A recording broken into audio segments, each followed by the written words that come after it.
кеттің ғой өзін. Мен танымал отбасынан шыққанмын деген сияқты. Саған негізі сен ер азаматтың танымал болғаны қажет пе, немесе қарапайым адам бола берсін ба? Ол біріншіден. Екіншіден, және сен негізі қандай қасиеттерге қарап адамды таңдайсың? Себебі енді қарап кетсек, шынымен де ана жолы Ғалымжан Назымға сөз салып атқан кезде, мына жерде енді жүрек дүрсілдеп жатыр деген кезде Саида өзіне көрсетіп жатты да.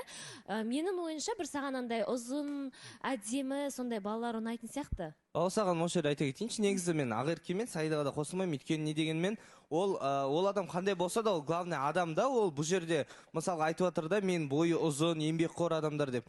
Ол негізі бұл жерде жарайды, сен типажың сондай шығар, бірақ та сен болашақта білмейсің ғой қандай адамға тұрмысқа шығатыныңды. Негізі мен ойымша бірінші орында адамның адамгершілігі ойлаймын, ол андай жаңағы бойы ұзын анау деп отыр, оған қарамайды деп ойлаймын, егер шын ғашық болса. Саида қарайсыз ба, қарамайсыз ба? Көзім бар ғой, енді қараймын мен. Жоқ, негізі ше, ала мынандай ғой енді.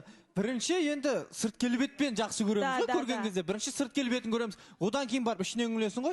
Адамгершілік жақсы екен деп ешкім үйленіп кетіп жатқан жоқ қой, ала мына жерде. Ер азаматтар да халықтың алдында очко жинау үшін солай айтып жатқан түрі ғой енді. Біз қыздар не көрді, соны айтып жатыр да бұл жерде. Сен Ғалымжан сияқты жігітті ұнататын ең ғой, мына жігіт келмейтін сияқты деген өздерінің ойын ғана айтып жатыр да. Ол оның анада тұрған ештеңе жоқ, мынада тұрған ештеңе жоқ деп, ол халықтың алдында бір очко жинауды қою керек сияқты. Я баласа ханым, негізі Нұржан дұрыс айтады, өйткені ұлдар ғана сонда көзбен жақсы керек екен да, а қыздарға болмай ма не?